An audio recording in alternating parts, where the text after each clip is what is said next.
Namastê, bem-vinda, bem-vindo. Gratidão sempre pela sua presença, gratidão por você ser quem você é.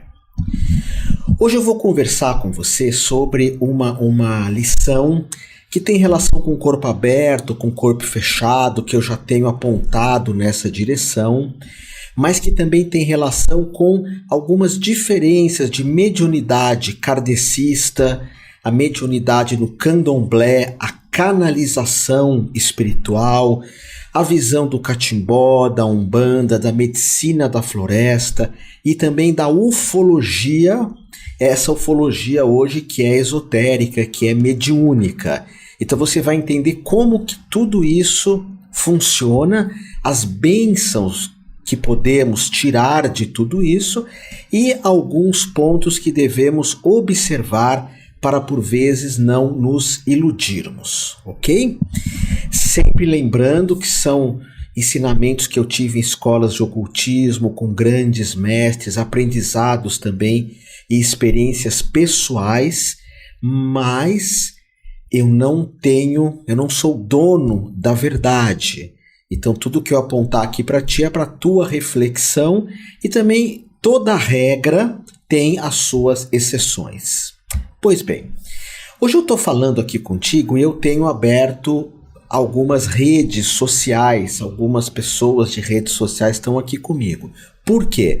Porque existe uma sintonização com essas redes. Quando eu era muito jovem, nós tínhamos 2 radinhos chamados walkie-talkie, que eu tinha um radinho e um amigo tinha outro radinho. E o meu radinho só era capaz de falar com aquele outro radinho, que inclusive eu brincava com meu pai assim. Os 2 radinhos se comunicavam. Depois o telefone é a mesma coisa, eu ligo para um número e é com aquela pessoa que eu vou estar falando. Nas redes sociais eu posso falar com várias pessoas, mas seja antigamente no Orkut, Instagram, Facebook, enfim. Existem várias redes de comunicação. Mas o que é importante notar é que quando nós falamos da nossa rede pessoal, da nossa mediunidade, nós podemos entrar em contato com várias outras redes. Por exemplo, eu falei isso numa outra lição. Quando eu tinha meus 20 e poucos anos, eu desenvolvi a minha mediunidade num centro kardecista, mas não era um centro kardecista de mesa branca puro. Ele tinha vários elementos da umbanda também e até mesmo do candomblé. Pelo menos na minha visão. Esse centro existe até hoje, ele se modificou com o tempo, ele chama-se Centro Miguel Arcanjo e fica na Avenida Inhambiquaras, em São Paulo, em Moema, onde eu tenho a minha escola, uma universidade. Então, o que acontece? Nesse centro, eu comecei a desenvolver a minha mediunidade, todos os meus chakras começaram a fazer um movimento para dentro, porque o médium ele vai captando, ele vai trazendo uma série de elementos, e num certo momento da minha vida eu comecei a incorporar pessoas mesmo, que é o que acontece normalmente em centros kardecistas.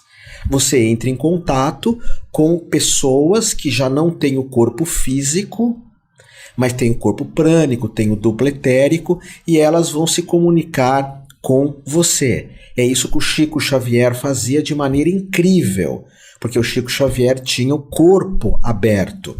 Chico, Divaldo Franco e tantos outros homens e mulheres que são médiuns. Tem grandes médiuns, mulheres, femininas, mas elas não são tão conhecidas, mas existem. Então, quando você entra em contato com esses seres, normalmente na egrégora kardecista, você está falando com pessoas que o corpo físico morreu, elas estão num plano intermediário entre esse plano e um outro que virá depois, que no budismo tibetano chama-se isso de Bardo Todol, é a continuação. Se vocês assistirem aquele filme lá, que é o filme Ghost, o outro lado da vida, ou um outro que... Não vamos falar do Ghost, que esse é mais fácil, o outro é mais difícil de falar. Nesse filme Ghost, O Outro Lado da Vida, o que acontece é que o personagem ele morre, fisicamente falando, mas ele fica num plano intermediário, que é o nosso lar, que é a parte bonita, ou que são os umbrais, que é a parte negativa. O budismo tibetano estuda muito isso, e eu tive vários ensinamentos com lamas. Nesse plano intermediário, você vai viver um tempo também, se você quiser. No filme Ghost, mostra claramente isso, apesar de ser um filme, mas foi inspirado em algo. Ele vê uma luz, o personagem que morreu, e essa luz vai ser o destino dele em algum momento. Em algum momento ele vai ter que viajar para essa luz e morrer nesse plano intermediário. Por isso que às vezes você vai num centro espírita, tenta entrar em contato com alguém, essa pessoa às vezes já não está mais aí. Porque ela morre no físico e morre também nesse duplo etérico, ou corpo prânico. Mas por um tempo ela pode ficar ou não nesse plano intermediário entre a Terra aqui e um outro mundo. E esse duplo etérico da Terra, a pessoa tem uma imagem muito parecida com a que ela tinha aqui, no momento da morte. O Gasparetto me falava muito que tinha avenidas, casas, estradas, era a mesma energia daqui. Tinha a parte muito positiva nesse plano intermediário, não é? Os monges, os espíritas, pessoas bondosas, cheias de compaixão, animais também. E tem o local dos corruptos, dos malvados, das pessoas que não perdoam. Nós esquecemos disso. A pior coisa que tem é quando morrermos, um pouco antes de morrermos, não perdoarmos, que é quebrar as amarras, soltar. Então, no kardecismo, você entra muito em contato com essas pessoas. Agora, vamos virar isso e entrar numa outra tradição, por exemplo, que é o candomblé. No candomblé, você não vai entrar em contato a priori com pessoas. Vamos supor que você entre em contato com um ser da água, que aparece em várias tradições. Pode ter o nome de Iemanjá, Yara, Mãe d'Água. Na Índia chama Api. Não é uma pessoa, são seres da água. Por exemplo, você pode estar em um local que tem uma liturgia que você entra em contato com um preto velho, que é um ser do mato. Mas aí, aquele preto velho apareceu num centro espiritualista, num outro e num outro. Qual deles que é o real? Na realidade, são seres que têm esse nome para facilitar para nós. Por exemplo, tem toda uma tradição piá, tradição do catimbozeiro, que você entra em contato com o espírito da água. Por exemplo, com o boto, com seres da água, com boto, com sereias, tem pessoas que entram em contato com isso, com seres da natureza. Eu acho isso lindo. Agora, para você, por exemplo, eu fiz o curso de mediunidade no kardecismo. Para mim conseguir incorporar um ser, desenvolver a minha mediunidade de incorporação, eu fiquei aproximadamente 1 ano. Hoje eu creio que para a pessoa entrar em contato no centro kardecista, por exemplo, com uma entidade, ela pode ficar... Parece que o curso de médium são 2 anos. Para você entrar em contato com um ser da natureza, um Iemanjá, vamos falar de Iemanjá, que é da água, que ela está aqui perto de mim, tem muita água aqui. Você tem que fazer um ritual de raspar a cabeça, você tem que jejuar muito, você tem que fazer vários sacrifícios, abrir mão de um monte de coisas, para que você possa incorporar isso que a priori, tudo que eu falar aqui tem exceções, a priori não é tão simples assim. Tem que jejuar, se vestir de branco. Em algumas liturgias africanas você fica abstêmio sexual, ou de carne, ou de qualquer tipo de bebida alcoólica. Você tem que preparar muito o teu corpo, para ter essa antena para entrar em contato com esses seres da natureza. Normalmente, num local que você vai, é como se fosse antigamente uma cabine telefônica. Então, se eu estou num centro kardecista, eu vou entrar em contato com a egrégora, com a energia desse centro, que é nos colocar em contato com pessoas que já fisicamente morreram e estão nesse plano intermediário. Inclusive alguns mentores, como Emmanuel, que era um mentor de Chico. No caso do candomblé ou da umbanda, você entra em contato com seres da natureza. Existem exceções. E esses seres da natureza poderiam se chamar de guias, que é um outro nome, de certa forma, para mentor. Mas se você vai numa casa que faz isso, assim que funciona a liturgia, ela é muito africana. E aquela liturgia africana vai te colocar em contato com esses seres. Já no kardecismo, que tem uma origem mais europeia, tem todo um embasamento, digamos, cristão ou crístico, como eu prefiro chamar. Ok? Depois existe também, isso surgiu nos anos 80, aproximadamente 70, 80, todo um movimento de canalização. A canalização é mais sutil. Por exemplo, eu faço parte da Rosa Cruz da Amorque há mais de 30 anos, da Amorque, Rosa Cruz Amorque. Nesses 30 anos, eu fiz liturgias onde nós, da Amorque, as pessoas mais antigas, entram em contato com Kutumi, que é um mestre espiritual. Jung, por exemplo, entrava em contato com o velho sábio. Era um ser, uma espécie de mentor de Jung, que acompanhava esse mestre. Na Índia nós chamamos isso de Bhavajananda, que é o mestre interno, mas que também pode ser visto fora, que tem um arquétipo de um ancião ou de uma anciã. Na canalização, muitas pessoas conseguem a mesma de forma mais simples. Não precisa fazer um curso de 2 anos de mediunidade ou de mais anos, se for uma mediunidade na África. Mas eu já vi muita gente que, quando canaliza, essas pessoas, de certa forma, são tapeadas. Otávio, como se diz isso? O Chico Xavier falava isso. O Chico dizia assim, que era muito comum ele, Chico Xavier, que tinha uma mediunidade refinadíssima, ser enganado várias vezes por pessoas se fazendo passar por alguém. Porque, horas, se eu sinto uma presença, quem é médium, quem é corpo aberto, sente essas presenças. Quem não é médium pode até ter essas presenças, mas não sente, não se dá conta. Médium todos são, mas tem pessoas que têm mais mediunidade, essas que sentem mais.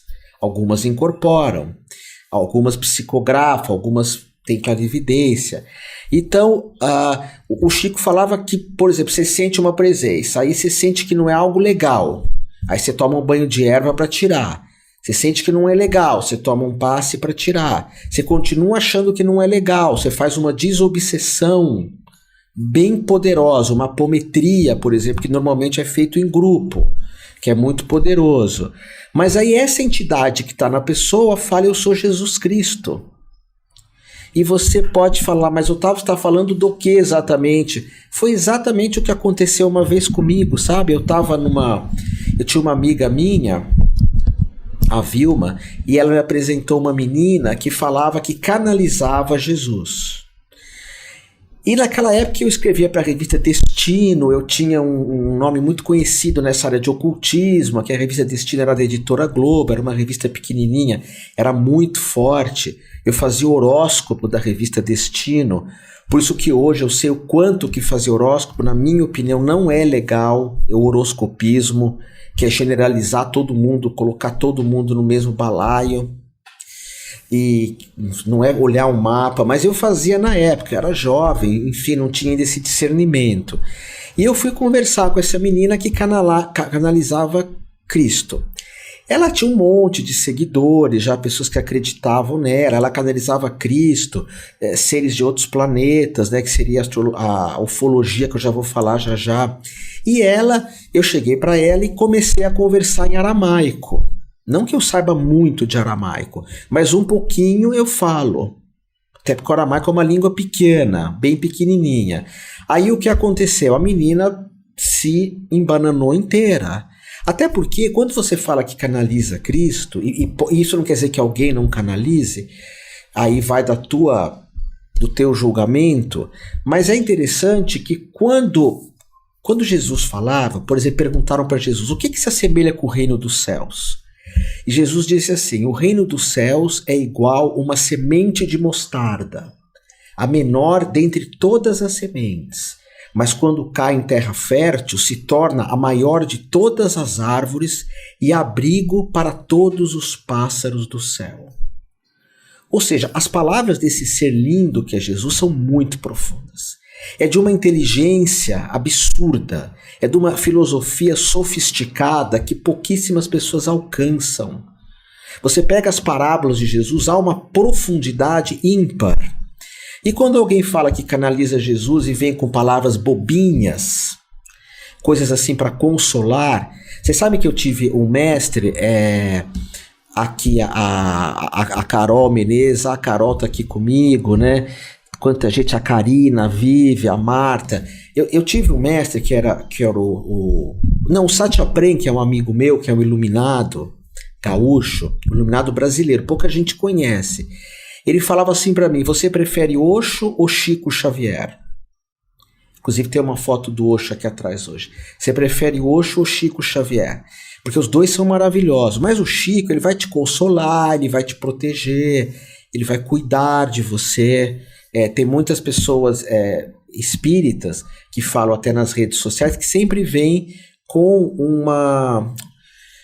um aconchego, isso é muito bonito, com uma caridade, com um olhar para você. Agora, essas pessoas como Osho, como Jesus, como Buda, como a monja Coen, eles vão te sacudir. Eles vão te sacudir. Tanto é que, por exemplo, se Chico Xavier tocasse tocasse a campainha da minha casa hoje e falasse assim: vem, me siga, eu, Otávio Leal, Jamprem, eu iria. Se o Chico Xavier tocar o interfone agora e falar: me siga para aprender comigo, eu iria. Você iria? Você que está aqui me vendo, você que está nessa aula, se Chico Xavier te chamasse, você iria?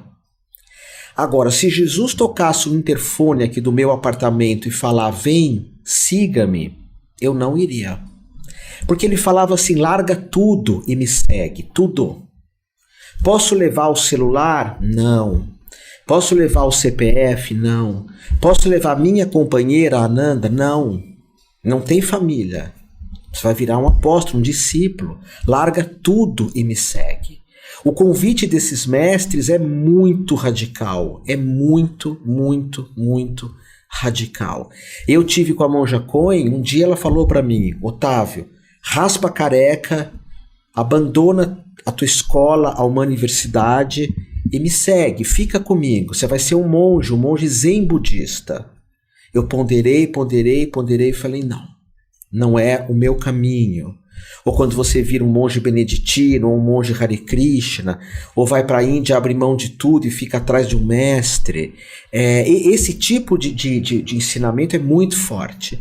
Então, quando alguém fala que canaliza Buda, Maitreya, que é supostamente um novo Buda, ou que canaliza Krishna, ou que canaliza... pode ser que sim, pode ser que não. Pode ser que sim, pode ser que não. Como a I.G. Carvalho fala: mas quem que reconheceria Jesus? Ela fala: largaria tudo. Quem que reconheceria? Eu já vi gente encontrando iluminados e as pessoas não se dão conta que é um iluminado. Ninguém reconhecia Jesus. E outra, aquele povo era um povo muito meditativo. Era um povo de muita fé, que esperava o Messias o tempo todo. E mesmo assim, ninguém reconhecia o Mestre. Aí vem outro problema. O problema não é só largar tudo e seguir, vestir uma túnica. O segundo problema é reconhecer quem está ali. Por isso é que nessas canalizações, por vezes, e eu quero passar coisas bonitas para vocês, tá? Não coisa negativa, só para entender. Tem pessoas que têm uma canalização muito, muito elaboradas. Por exemplo, eu tive com a Carmen Balesteiro, que está ligada à Pax, à metafísica. Ela tinha uma canalização muito interessante, a gente viajou junto para a Índia, enfim. Mas tem pessoas que às vezes são tapeadas, é uma entidade negativa que está perto dela e ela não se dá conta disso. Porque a entidade mente, fala: eu sou o Buda, eu sou San Germano, eu sou Jesus Cristo, eu sou Teresa d'Ávila, eu sou Santa Teresa, eu sou Maria. E nós achamos lindo isso. E tem algo pesado aqui me consumindo. Mas nota que normalmente quem é kardecista não tem esse tipo de canalização. Eles incorporam pessoas, candomblé, umbanda, tradições da África, seres da natureza, canalizações, mais mestres. E Rosa Cruz segue esse mestre, que é o mestre Kutumi. E existe também a ideia do mestre interior, que é esse que se chama Bhavajananda, o mestre interno. Esse Bhavajananda tem vocês vão pesquisar depois, quem gosta desse assunto, o Biratã aqui gosta, vai fazer a formação de terapeuta quântico aqui comigo. Quem gosta desse assunto, tem um texto no YouTube, perdão, no Google, que você acha, que é um texto que chama Ritual de Abraham Merlin. É um ritual de 21 dias. Você põe Ritual de Abraham Merlin, Paulo Coelho. O Paulo Coelho, nessa época, eu era conhecido dele, ele não era famoso, ele nem tinha escrito ainda o Diário dos Magos, ele tinha escrito um livro que sumiu, que é alguma coisa do vampiro, eu não lembro o nome, é o primeiro livro do Paulo Coelho, ele mandou recolher tudo, alguma coisa do vampiro. Mas ele fez uma reportagem para a revista Planeta que se chamava O Ritual de Abraham Merlin. O Paulo Coelho se fechou numa casinha 21 dias, numa casa sem sair, é um ritual de 21 dias para você entrar em contato com esse anjo da guarda, que seria o teu mentor. Tem pessoas que têm um dom e conseguem entrar em contato com esse mentor muito fácil. Tem pessoas que já é um pouco mais difícil. O Paulo Coelho fez o ritual, são 21 dias comendo muito pouco, rezando o dia inteiro.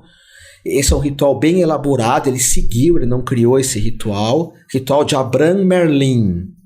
Depois de 21 dias ele teve a visão do anjo. Assim como eu tive uma visão dessa há muito tempo atrás, uma coisa mais ou menos parecida. E tem pessoas que têm o dom e já conseguem, outras têm que fazer esse ritual. O difícil aqui é como, por exemplo, a Ryoshini diz, né? Ou Ryoshini diz, que ele diz, né, com muita sabedoria, hoje é fácil reconhecer Jesus se ele viesse, porque a gente já sabe a história. Mas aí começa todo um problema, porque não é a mesma coisa, sabe? Nós somos a mesma coisa. Nós somos a mesma. Esses mestres eu já tive com eles. Cada hora eles falam uma coisa diferente. Cada hora eles dizem uma coisa diferente. Jesus falava muito de amor. Um dia chegou alguém para ele e falou de amor, e Jesus falou: você pensa que eu vim trazer a paz? Eu vim trazer o fogo, a guerra e a espada. Numa casa onde houverem 5, 3 estarão contra 2 e 2 estarão contra 5. Um dia eu te explico isso. Isso é lindo, é uma aula de alquimia. Tanto que Pedro puxou a espada e Jesus falou: não é essa espada, seu estúpido. É uma outra espada que eu vim trazer. E aonde se fala de Jesus, vocês podem ver que tem gente brigando, tem espada, tem confusão, porque parece que ninguém entende. Então, quando nós vamos buscar Deus, eu vou falar para vocês, mudar um pouco de assunto, queria que vocês pensassem sobre isso. Quando a gente vai buscar Deus, esquece o que você acha que é Deus. Tá bom, André? Esquece o que você acha que é Deus. Ou o Crown, ou a Bárbara. Esquece. Porque senão a gente vai tentar achar Deus do nosso jeito.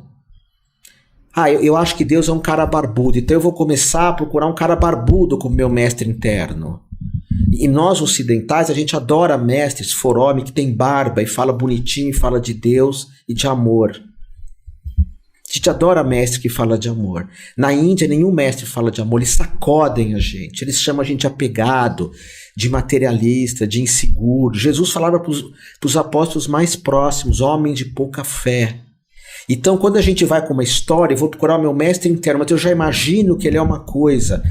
Não vamos achar nunca. Nunca. Porque nunca é como eu quero. Os monges tibetanos que entram em contato com esses mestres internos, eles têm visões, às vezes, apavorantes. Porque o mestre interno deles é extremamente sombrio. Porque ele tem que ultrapassar aquela sombra para enxergar a luz.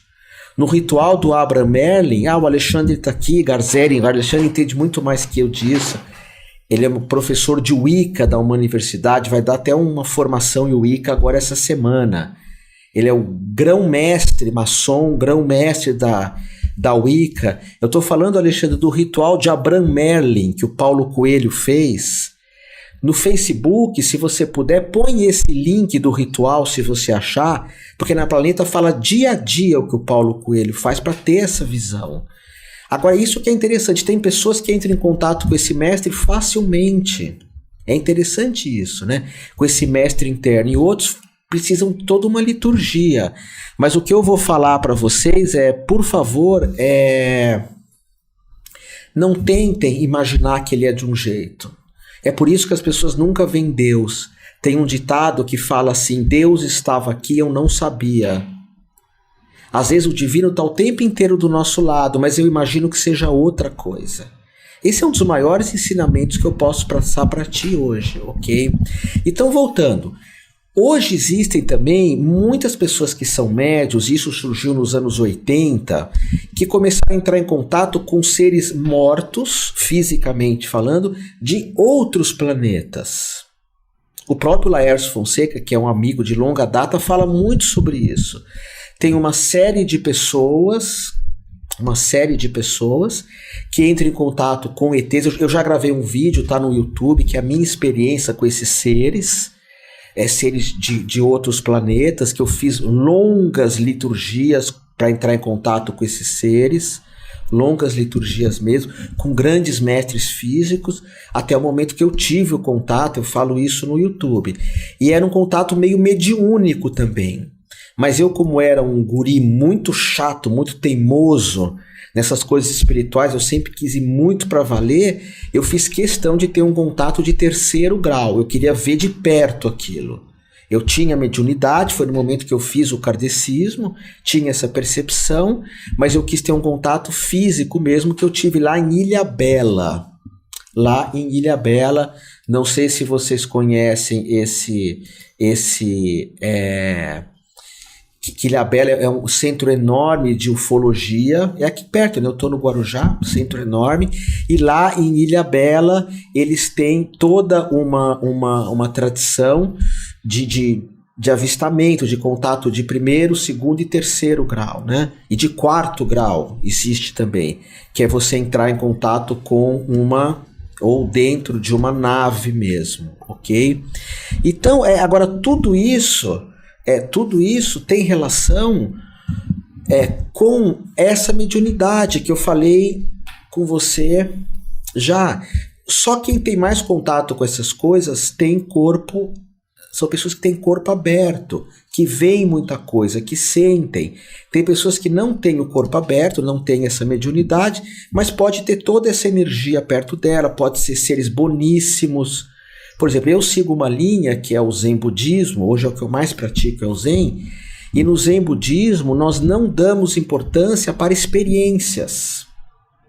Então, por exemplo, se eu estou meditando e aparece o arcanjo Rafael perto de mim, eu falo: Arcanjo Rafael, por favor, vá passear. Porque no Zen Budismo isso não é uma verdade. As experiências são nossas inimigas. Eu estava meditando, vi um monte de luz, um monte de energia boa, um monte de seres de luz. Que pena, se fala no Zen Budismo. Que pena que isso atrapalhou a tua meditação. Mas outro dia eu meditei, eu olhei para minha sombra, para minha negatividade, para o meu egoísmo. Que boa meditação, maravilhosa. Você reconheceu a tua sombra, agora você pode manter ela sob controle. Isso é uma visão do Zen Budismo. Por isso que no budismo tibetano, que também é budismo, de cara, quando você medita no budismo tibetano, você diz assim, que todos os seres maldosos, que toda a maldade do mundo venha para mim agora. Que toda a maldade do mundo venha para mim agora. Ora, se eu sou uma pessoa que digo que sou do bem, que sou espiritual, eu tenho que pegar essa maldade e trazer luz para ela. Mas isso só os monges zen budistas, né? O monge tibetano chama... esqueci o nome agora. Que você evoca toda a maldade do mundo para você. É bonito isso, né? Então, existem algumas pessoas que se perdem na experiência. E sabe qual que é o problema da experiência? Talvez a gente quer que repita. Eu tive uma experiência de Kundalini já faz muitos anos, uma experiência devastadora de Kundalini. Quando eu fazia muito yoga, muito jejum, muito maituna, muito tantra. Meus irmãos, eu nunca mais tive essa experiência, nunca mais. Eu persegui essa experiência de tudo que é jeito. Eu nunca mais tive, ela é só uma lembrança. Às vezes você tem uma experiência do outro mundo, mas já passou. Então depende do teu caminho. Alguns caminhos espirituais, a experiência é bacana, principalmente quando você tem essa mediunidade. Você vai ter um monte de experiências. No Zen budismo, por exemplo, da monja Kuen, que eu também pratico, você não tem experiências. Você não pode no Zen budismo incorporar. Você não pode no Zen budismo receber uma entidade, muito menos canalizar, porque não é hora para isso. Não é hora. É uma outra hora. Por isso que cada caminho tem uma história. Eu já fui no Mosteiro de São Bento, dormi no Mosteiro de São Bento, onde eles fazem rituais de possessão. Possessão é uma coisa que entra e dificilmente sai. Pode ser Shedim, de Book, esses nomes terríveis. Mas ali eles fazem isso. Se você pedir para mim, Otávio, faz um ritual, uma pessoa está possuída, faz um ritual. Eu falei, eu não posso fazer. Eu posso fazer uma desobsessão. Eu ensino um terapeuta quântico, um benzimento, um reiki, nível 3, que tem o Kenyoku, que é a limpeza. Mas quando a gente vai fazer um ritual de possessão, aí são monges especializados. No cristianismo, normalmente quem faz isso são os beneditinos, que fazem esse tipo de... Os dominicanos também, mas mais os beneditinos meio em off. Não sei se ainda fazem. Ok? Então olha que interessante. O médium, ele pode escolher... Você já escutou minha aula, né, de corpo aberto e corpo fechado. Eu estou partindo daquela aula. Mas o médium, ele pode escolher... Se eu sou médium, eu vou no kardecismo, eu vou entrar em contato com pessoas. Se eu vou no candomblé, na Umbanda, uau, você vai ter contato. Eu nunca tive isso, mas deve ser uma coisa incrível, um orixá. É uma divindade. Se eu entro em contato com a ayahuasca ou com a jurema é incrível, né? Jurema é muito forte. Você entra em contato com o ser da floresta. E quanto mais médio você... É que no caso da medicina da floresta, da ayahuasca, do daime, da jurema, do peiote, até mesmo do rapé, apesar que o rapé é pouquinho. Essa medicina da floresta te dá a mediunidade na hora. Mesmo quem não é médium vira. Talvez não na primeira nem na segunda, mas na terceira você já começa a ter as mirações, que é um processo mediúnico. Ok? Porque aí é uma coisa de fora que te dá isso. E quando isso é feito, ayahuasca, daime, jurema, respeitando o sagrado, respeitando a beleza da natureza, a ecologia, isso é muito bonito. Então o médium, ele tem várias opções até de trabalhar para maldade, de receber coisas para fazer mal para os outros, tudo isso, não é? E sempre lidando com isso que a Vera Lúcia fala aqui, né? Cuidado com as ilusões. Como muita gente que fala, eu canalizo Jesus. Será mesmo? Será que teu corpo aguentaria uma luz dessa? O próprio Chico Xavier falava que esses seres, ele não tinha como lidar com isso. E no caso aqui de Rô Daniel, é muito importante que você se livre disso, com calma, procurando ajuda, porque às vezes quando a gente entra em algo que não é legal, um vício, por exemplo, isso vai criando uma mediunidade negativa. No meu caso, Rô, eu fico feliz fico lisonjeado de você pedir para mim te ajudar, mas eu sou uma pessoa muito isolada, uma pessoa muito solitária. Quando eu sinto que a minha energia não tá legal, eu vou no centro espírita aqui no Guarujá, tomar um passe kardecista. Existem esses locais, por exemplo, a apometria, que é um trabalho muito bonito, espiritual, mas normalmente é feito em grupo. Na minha formação lá de terapeuta quântico, que é uma formação toda espiritualista, Ananda, põe aqui o link do terapeuta quântico, Ananda. Ananda, minha companheira, está aqui. E coloca o livro. Hoje eu vou dar o livro. Você consegue colocar no Instagram o meu livro e no Facebook também? É o meu livro. Quem está me vendo no YouTube ou no curso, essa aula vai para um curso meu, vocês vão ver o link aqui embaixo. Nós vamos colocar aqui no Instagram e aqui, já entrou. Vamos colocar aqui no Instagram, que é um livro que eu falo muito dos chakras. Eu prometi dar isso para vocês. É um livro de mantra, é um livro meu de mantra que eu estou presenteando vocês pela gentileza de vocês quererem se conhecer, de querer estudar, de querer... Que bonito isso. Então eu vou dar esse livro para vocês. É um livro que eu publiquei, não é um e-book de 10, 12 páginas, é um livro mesmo. Tem 250 páginas. A Ananda tá falando para pedir pelo direct, tá? Pelo direct. Depois ela manda. Tem 250 páginas esse livro. E eu vou falar lá dos chakras. Eu falo sobre o corpo aberto e o corpo fechado. Tá bom? No caso da apometria, tem várias linhas de apometria. Eu vou falar isso num outro dia, que as que mais eu conheço. Tá? Eu tenho estudado muito a apometria do Biosegredo. Que é de um colega meu da Rádio Mundial, e o Biosegredo tem uma visão da apometria que não é tão religiosa, mas você pode buscar.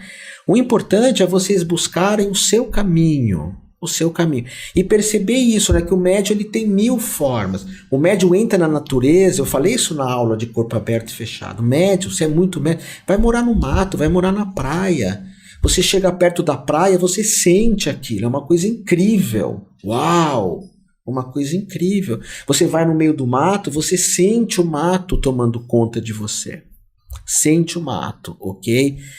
Não está atrapalhando, não. Fiquem bem à vontade, vocês podem dialogar entre vocês que estão aqui comigo, pessoas que estão pedindo ajuda, se vocês podem oferecer. Não me incomoda, até porque eu não enxergo nada do que eu vejo aqui, porque é muito pequenininho as letras, tá bom? Não me incomoda, não. Até gosto que vocês ajudem as outras pessoas com isso, tá bom? Então é interessante isso, né? Esse mundo, porque esse mundo, muitos de nós não veem. Quem vê, por exemplo, tem muita gente que é tratada como maluco, mas que na verdade é um paranormal. Tem muita gente que tem que ser que é uma ovelha negra, porque as pessoas sensíveis são ovelhas negras. Eu sou muito ovelha negra. Essas tatuagens que vocês veem aqui, hoje isso é normal. Mas quando eu comecei a tatuar, quando eu pus brinco a primeira vez, meu pai quis me bater e me expulsou de casa. Eu tive que tirar o brinco. Eu sempre fui ovelha negra, vocês são ovelhas negras também. E muitas ovelhas negras tentam ser normalzinhas. Até hoje muita gente que se acha que é muito independente, que é muito solto, fala as mesmas gírias, os mesmos palavrões, o mesmo jeito de viver, o mesmo jeito de querer ser malandro, de querer ser esperto. Sabe, Renato Russo não seguia ninguém. Cássia Eller não seguia ninguém. Rita Lee, ninguém, não imitou ninguém. Chico Xavier não imitou ninguém. Vocês não imitam ninguém. Vocês não imitam ninguém. Então, vocês são ovelhas negras. Lembra da música? Ovelha, não sei, eu estou falando disso, perdão, talvez vocês nem saibam o que é isso. É uma música da Rita Lee. Depois escuta quem é mais novinho, tá bom? Que fala isso, né? Um dia minha mãe me disse: filha, você é a ovelha negra da família, agora só falta você assumir e sumir. Então, muito médium, como vive num outro mundo, ele nunca é igual, ele é muito original. Os médiuns, eles são muito criativos. Às vezes eu vejo muita gente jovem, muito independente, mas elas sempre falam a mesma gíria, tudo isso, né? Isso é meio complicado. E Então eu tenho muita coisa para falar aqui, muita coisa mesmo, mas eu tô falando há 40 minutos, eu vou responder dúvidas, tá bom? Na semana que vem eu falo com vocês aqui um pouco da ufologia, o que vocês acham? Dessa mediunidade da ufologia, que pode fazer você entrar em contato com seres da Confederação dos Planetas. Mas essa área, na minha opinião, isso é só uma opinião. De quem já teve com muita gente que canalizou, mas não estava encaixando, de muita gente que canalizava e achava que aquilo não tinha sentido, mas tinha. Gratidão, Aline. Já tive contato com muita gente que tem contato com seres interplanetários e... Porque quando você entra em contato com ser interplanetário, você tem que pedir um nome. E não é Ashtar. Esse é o mais conhecido, que muita gente... Não é Ashtar. Eu tive contato com seres de Apu. A gente tinha que pedir um nome, tinha que ter uma visão, tinha que psicografar o que eles falavam. E eram grupos. E todo mundo tinha que psicografar a mesma coisa. Eu vou contar uma coisa para vocês. Uma vez eu fui lá para Campinas. Nós fomos num grupo. Assiste aquele filme Contatos Imediatos de Terceiro Grau. Aquilo é uma aula de ufologia. E de canalização e de médium. Assiste hoje, tem na Netflix, Contatos Imediatos do Terceiro Grau. Os médiuns ali ficam o tempo inteiro vendo coisas e sendo chamados. Quem é médium sempre tem um chamado, é que às vezes a gente esquece de seguir esse chamado. Às vezes nós temos uma porta na nossa frente, a gente precisa abrir. E se a gente abre, tem mais duas. E se eu abro essas duas, tem mais 4. Ou vocês preferem ficar a vida inteira com a mesma porta fechada na frente? O que você prefere? Mas se aí tem 4 e agora o que eu faço? Abre as 4, você vai ter 8. Você quer ficar a vida inteira com a mesma porta. Então quem é médium tem esses chamados, tem essas vontades de uau.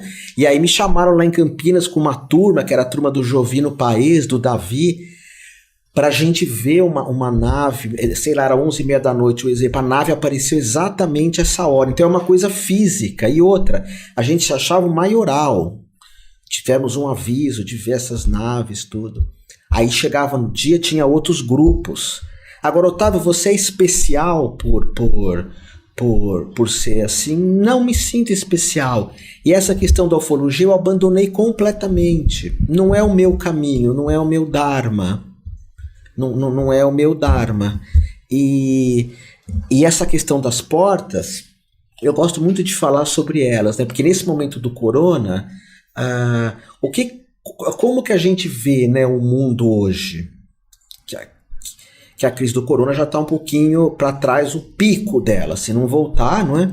Como a gente vê o mundo? Então nós temos que abrir outras portas para saber lidar com esse mundo, destravar as nossas percepções, destravar, porque quem é médium pega, eu falei isso para vocês já, o tal dos kama-rupas, que são crenças dos outros.